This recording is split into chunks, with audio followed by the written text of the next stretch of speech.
स्वामी Muktanand junior college Yeola online lecture series मध्ये पुन्हा आपलं सर्वांचं स्वागत आहे. आज आपण एक इम्पॉर्टंट टॉपिक स्टडी करणार आहे, theorem of parallel axis and theorem of perpendicular axis. इथे बघा, जे डिस्क आहे ती तुम्हाला वेगवेगळ्या ॲक्सिस होते रोटेट होताना दिसते. त्यामध्ये हा जो फर्स्ट कंडिशन जी आहे त्यासाठी मोमेंट ऑफ इनर्शिया आपल्याला माहिती आहे, ते आपण काढलेलं आहे.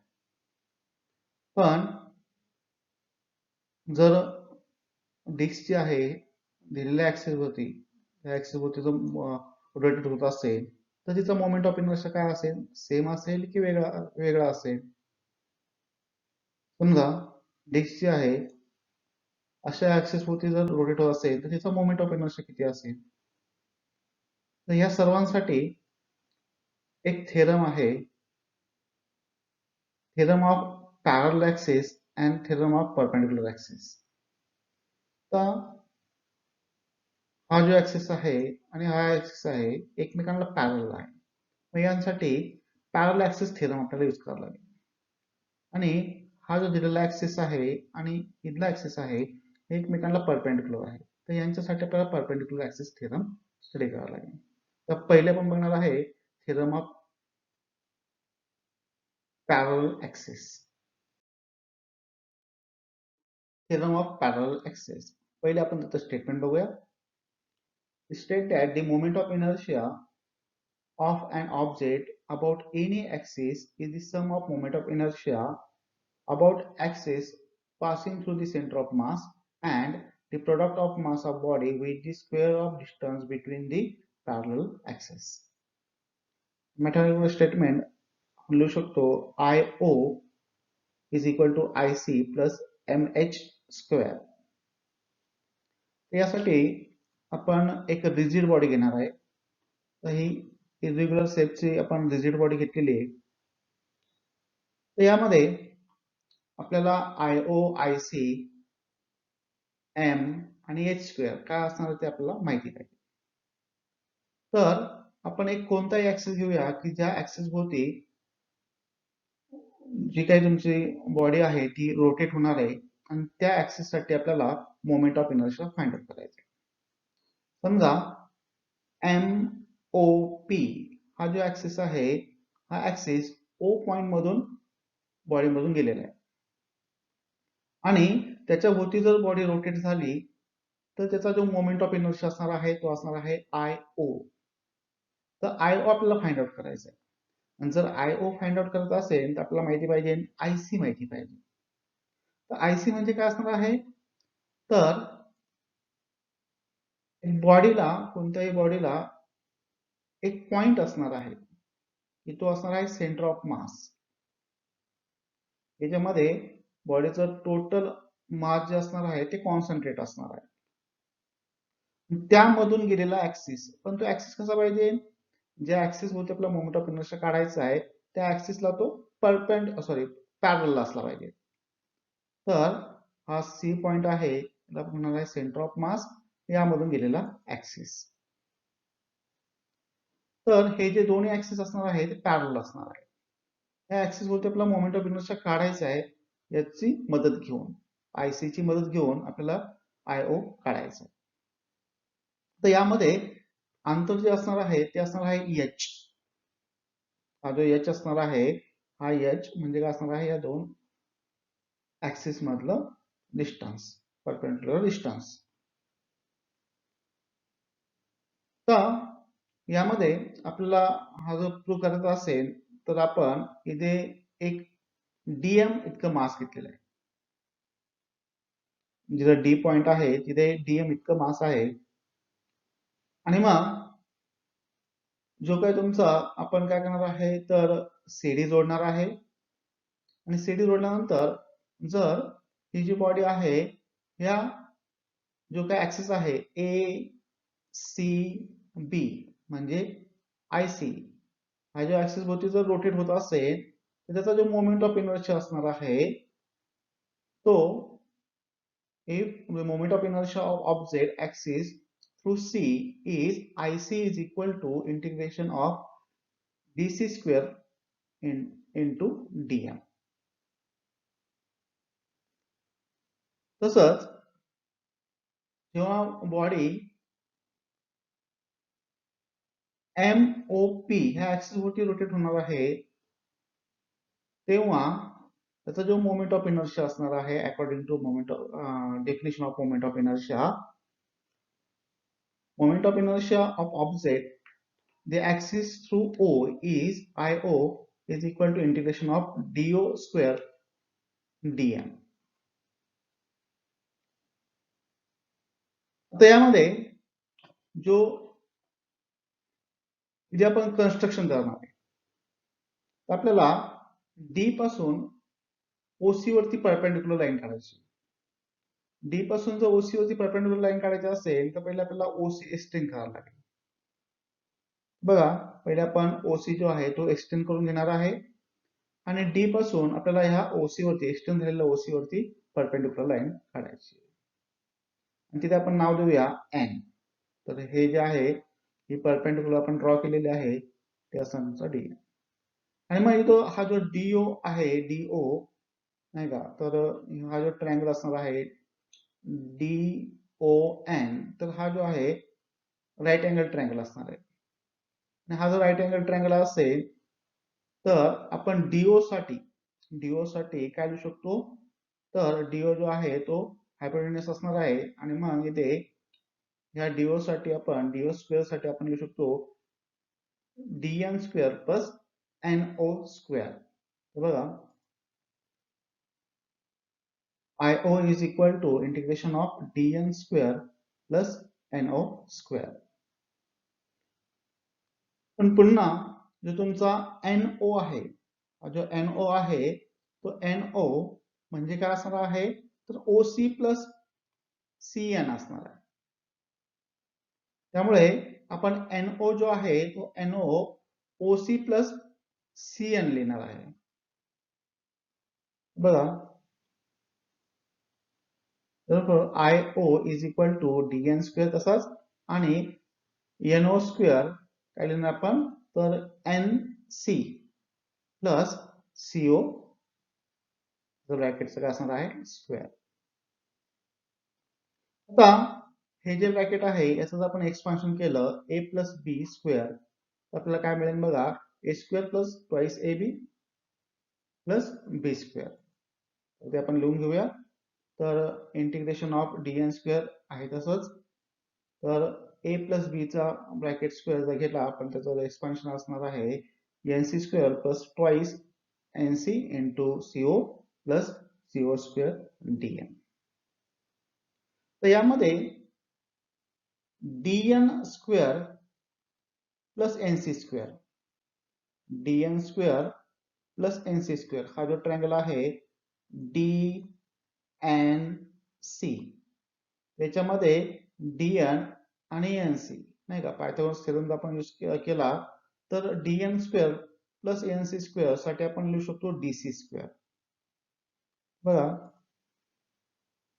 तर हा जो DN स्क्वेअर आहे प्लस NC स्क्वेअर आहे त्याच्याऐवजी आपण लिहू शकतो DC स्क्वेअर आणि CO जो आहे CO म्हणजे तुमचा H असणार आहे तर आपण तिथे ते H लिहिलेलं आहे. आता यामध्ये आपण हे जे इंटिग्रेशन आहे ते सेपरेट घेतलं तर काय लिहू शकतो बघा आपण IO is equal to integration of DC square DM plus integration of twice NC into H DM plus H integration of H square DM. तर याच्यामध्ये 2H जो आहे तो कॉन्स्टंट आहे आणि इथे सुद्धा H जो आहे कॉन्स्टंट आहे म्हणजे इंटिग्रेशनच्या बाहेर हा जो 2H जो आहे तो इथे बाहेर निघणार आहे आणि इथे H स्क्वेअर बाहेर निघेल. आपल्याला काय मिळेल बघा IO is equal to integration of DC square DM plus 2H बाहेर पडलेल्या इंटिग्रेशनच्या integration of NC DM plus H square integration of DM. तर यामध्ये हा जो आहे DC square, integration of DC square DM च्या ऐवजी आपण लिहू शकतो आयसी. आणि इंटिग्रेशन ऑफ डीएम म्हणजे सर्व जे डीएम आहे त्यांचं जर आपण इंटिग्रेशन घेतलं तर आपल्याला टोटल बॉडी मिळणार आहे. आणि या टोटल बॉडीचं मास जे आहे ते आहे एम. आणि जर टोटल बॉडीचं मास जर एम असेल तर integration of dm is equal to M असणार आहे. Therefore, now integration of dc square dm is equal to ic and integration of dm is equal to m. तर nc जो असणार आहे हे nc this is distance from center of mass. हे जे nc जे असणार आहे हे distance nc ते center of mass पासून असणार आहे. आणि according to definition of center of mass we know that the integration of NCDM gives the mass m times coordinates of the center of mass with respect to origin C. Since C itself the center of mass, this coordinate is 0. बघा यामध्ये हा जो NC असणार आहे, NC is the distance from the center of mass. From the definition of center of mass, the integration NCDM gives the mass m times coordinates center of mass with respect to the origin C. Since C itself the center of mass, this coordinate is 0 and so also the integral. त्यामुळे हे integration सुद्धा काय होणार आहे 0 होणार आहे. Centre of mass ची आपण जे 11वीला कन्सेप्ट बघितली त्याच्यामध्ये सेंटर ऑफ मासच्या कन्सेप्ट मध्ये इंटिग्रेशन NCDM काय येणार आहे 0 येणार आहे. आणि मग हे सर्व आपण याच्यामध्ये पुट केलं तर आपल्याला फायनली काय मिळेल बघा IO is equal to IC plus MH square. This equation gives the moment of inertia of object about any axis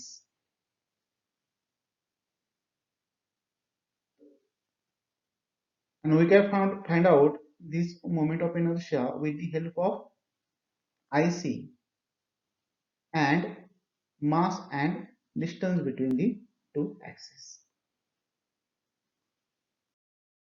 तर इथे आपण एक simple application of parallel axis घेणार आहे. स्टेटमेंट जे असणार त्याचं IO is equal to IC plus MH square.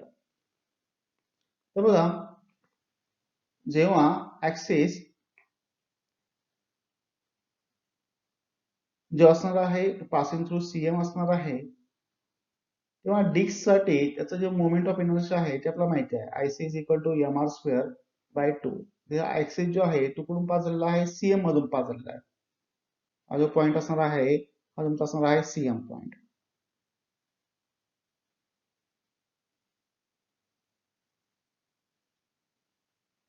आणि यामध्ये परपेंडिक्युलर टू दिस प्लेन आणि यासाठी आपण जे मोमेंट ऑफ इनर्शिया आहे तो ऑलरेडी फाइंड आउट केलेला आहे. आता आपण ऍक्सिस आता नवीन घेतलेला आहे. तर हा ऍक्सिस कसा आहे बघा तर टँजंट आहे, रिमला टँजंट आहे आणि जो काही तुमचा डिस्कचा प्लेन आहे त्याला कसं आहे परपेंडिक्युलर आहे. त्यामुळे आपण त्याला म्हणूया IT म्हणूया. Moment of inertia of disk about tangent passing through the rim and perpendicular to its plane IT. तर बघा इथे आपल्याला moment of inertia find out करायचा आहे. आता जो काही पॅरलल ऍक्सिस थेरम आहे तो आपल्याला यूज करून काढायचा आहे. तर इथे जो काही तुमचा सेंटर ऑफ मास असणार आहे त्याच्यामधून गेलेला ऍक्सिस हा तुमचा असणार आहे IC आणि हा जो आहे जे तुम्हाला ज्याच्या होती तुम्हाला moment of inertia find out करायचा आहे त्याला आपण म्हणणार आहे IT. आता जर हा फॉर्म्युला आपल्याला यूज करत असेल किंवा थेरम यूज करत असेल तर आपल्याला काय माहिती पाहिजे IC माहिती पाहिजे. तर IC आपल्याला ऑलरेडी माहिती आहे IC इज इक्वल टू बघा moment of inertia of thin uniform disc about tangent perpendicular to its plane. तर फॉर्म्युला आपण यूज करणार आहे IO is equal to IC plus EMS square आणि यामध्ये जो तुमचा IO आहे तर हा तुमचा असणार आहे O पॉइंट. ह्या O पॉइंट मधून गेलेला जो ऍक्सिस असणार आहे तुमचा आपण याला म्हटलंय IT म्हटलेला आहे. त्यामुळे IO इज इक्वल तुमचा असणार आहे IT आणि IC जो आहे तो IC डिस्क साठी आपल्याला माहिती आहे तो असणार आहे MR square half MR square आणि H जे असणार आहे ते या दोघांमधलं डिस्टन्स आणि ते याच्यामध्ये तुमचं काय असणार आहे तर रेडियस असणार आहे. H इज इक्वल टू काय येणार आहे रेडियस ऑफ दिस.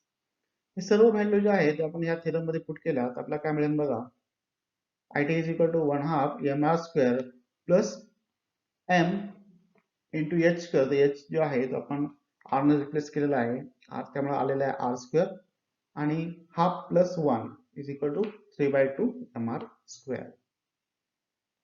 अशा पद्धतीने आपण पॅरलल ऍक्सिस थेरम यूज करून गिवन ऍक्सिस होती मोमेंट ऑफ इनर्शिया फाइंड करू शकतो.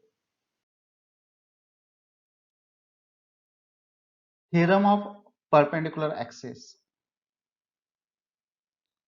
द सिंपल स्टेटमेंट आहे बघा the moment of inertia of laminar object about an axis perpendicular to its plane is sum of moment of inertia about two mutually perpendicular axes in its plane, all the three axes being concurrent. त्याचं mathematical equation जे आहे IZ is equal to IX plus IY. आता हा जो theorem आहे हा conditional theorem असणार आहे. म्हणजे यासाठी काही कंडिशन असणार आहे. तर पहिली जी असणार आहे बॉडी जी आहे ती लॅमिनर असली पाहिजे म्हणजे 2D मध्ये असली पाहिजे. जर तिला थिकनेस असेल तर त्यासाठी आपण ते यूज करू शकत नाही. म्हणजे आपण हा जो थेरम आहे रिंग डिस्क यासाठी आपण तो यूज करू शकतो पण सिलेंडर असेल स्फिअर असेल यासाठी आपण तो यूज करू शकत नाही. तर बघा जी बॉडी आहे ती अशा प्रकारे 2 डायमेन्शनल असली पाहिजे. तिला थिकनेस नको आहे आणि मग यामध्ये थिकनेस नसलेली म्हणजे लॅमिनार बॉडी आपल्याला घ्यायची आहे आणि मग त्यामध्ये एक जो ऍक्सिस आहे तो तिला असला पाहिजे परपेंडिक्युलर आणि बाकीचे दोन ऍक्सिस अलॉंग दी बॉडी असले पाहिजे. बघा यामध्ये झेड ऍक्सिस ह्या लॅमिनार बॉडीला परपेंडिक्युलर आहे आणि बाकीचे दोन ऍक्सिस जे आहे ते अलॉंग दी बॉडी असणार आहे. अशी जर कंडिशन असेल तरच आपण हा थेरम यूज करू शकतो. आता इथे सुद्धा हा थेरम प्रूव्ह करण्यासाठी आपण एक स्मॉल मास डीएम घेणार आहे. तर पी पॉइंटच्या इथे स्मॉल मास डीएम आहे. तर बघा जर बॉडी जी आहे ती हा जो एक्स ऍक्सिस आहे याच्या भोवती जर फिरत असेल तर तिचा मोमेंट ऑफ इनर्शिया किती येणार आहे तर अकॉर्डिंग टू डेफिनेशन आपल्याला काय माहिती पाहिजे तर याचं डिस्टन्स माहिती पाहिजे. म्हणजे ह्या एक्स ऍक्सिस पासून हा जो पी पॉइंट आहे हा पी पॉइंट किती अंतरावरती आहे ते आपल्याला माहिती पाहिजे. बघा यामध्ये हा जो पी पॉइंट आहे ह्या एक्स ऍक्सिस पासून वाय इतक्या अंतरावरती आहे. मग according to definition of moment of inertia the moment of inertia about x axis is Ix is equal to integration of y square dm.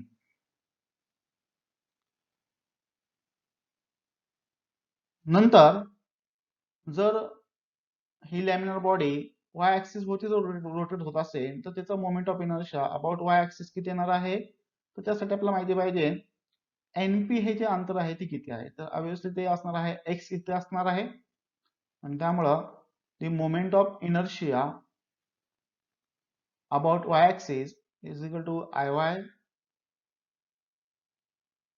is equal to integration of h square dm. आणि same जर z axis वरती जर rotate होत असेल तर हा जो P point आहे r इतक्या डिस्टन्स वरती असेल तर आपण लिहू शकतो moment of inertia about z axis is equal to Iz is equal to integration of I square dm. तर यामध्ये हा जो ट्रायंगल आहे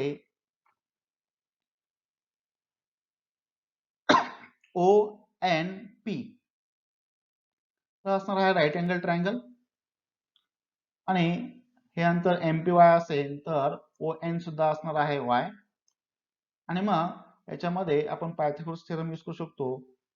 for triangle ONP r square is equal to x square plus y square.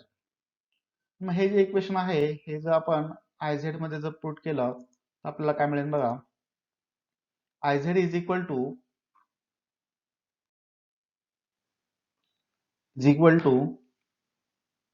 Integration of x square plus y square dm.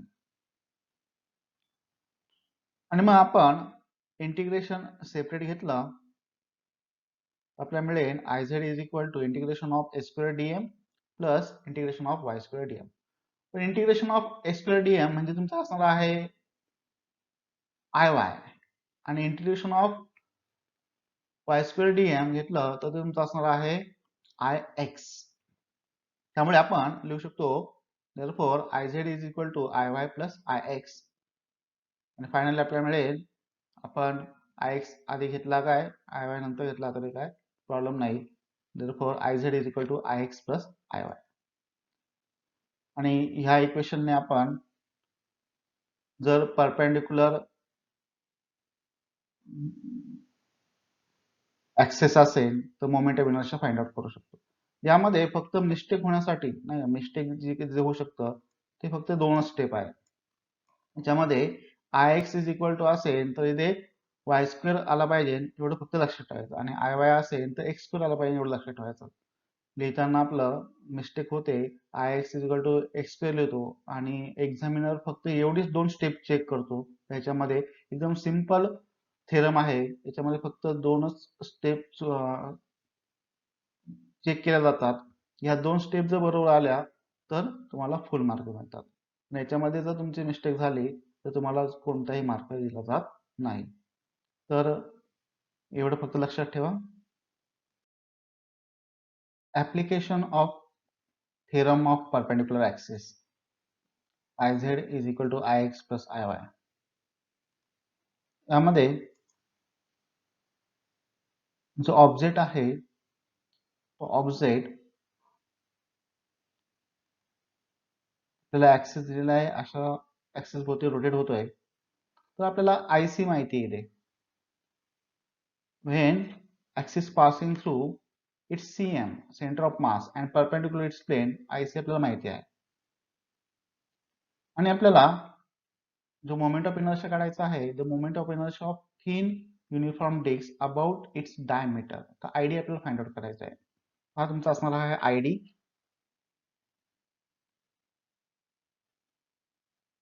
हा तुमचा असणार आहे ID. ID म्हटलेलं आहे कारण की हा अलॉंग द डायमीटर आहे. हा तुमचा असणार आहे IC. तर यामध्ये बघा इथे तुमचा हा आयडी तुम्हाला फाइंड आउट करायचा आहे. तर यामध्ये आपण जो मोमेंट ऑफ इनर्शिया आहे अबाउट डायमीटर आहे. फॉर्म्युला आपल्याला वापरायचा आहे Iz is equal to Ix plus Iy. तर Iz जो आहे तर झेड ऍक्सिस जो आहे तो प्लेनला परपेंडिक्युलर असणार आहे. तुमचा असणार आहे Iz आणि इथे आपल्याला Iy प्लस Ix पाहिजे. तर एक आपल्याकडे आहे, दुसरा ऍक्सिस जो आहे तो समजा काय असेल याला अलॉंग दी बॉडी डिस्क असेल. हा तुमचा असं समजा आय एक्स आणि याला तुम्ही थोड्या वेळ म्हणू शकतात आय वाय. तर इथे हा आय एक्स जो आहे तो अलॉंग जो काय आहे डायमीटरचा आहे, सेंटर मधून जातोय त्यामुळं डायमीटर असणार आहे. त्यामुळे आपण आय एक्स ला सुद्धा म्हणू शकतो, आपण आय डी म्हणू शकतो. तर आपण इथे लिहू शकतो की I x is equal to I y is equal to I D. तुमचा असणार आहे I x is equal to I y is equal to तुमचा आय डी असणार आहे. आणि आय झेड जो आहे आय झेड इज इक्वल तुमचा असणार आहे आय सी, म्हणजे तो कुठे गेला आहे सेंटर ऑफ मास म्हणून घेतलेला आहे. आणि डिस्क साठी आपल्याला फॉर्म्युला माहिती आहे 1/2 mr स्क्वेअर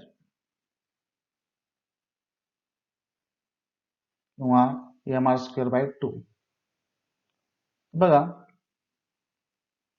यामध्ये आय झेड तुमचा असणार आहे I C is equal to 1/2 mr square आणि तुम्ही लिहू शकता I x is equal to I y is equal to I D.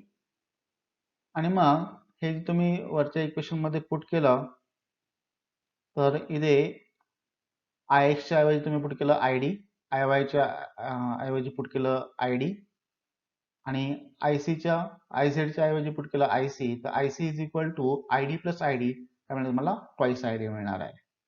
Therefore I D is equal to I C upon 2. I C काय तुमचा 1/2 mr square upon 2 म्हणजे काय मिळेल तुम्हाला, तर I D is equal to 1/4 mr square. अशा पद्धतीने आपण परपेंडिक्युलर ऍक्सिस थेरम यूज करून moment of inertia find out करू शकतो. तर बघा जर अशा ऍक्सिस भोवती जर रोटेट होत असेल तर मोमेंट ऑफ इनर्शिया कसं काढणार. तर नेक्स्ट पार्ट मध्ये आपण असा ऍक्सिस दिला असेल तर मोमेंट ऑफ इनर्शिया कसा काढतो ते आपण बघणार आहे.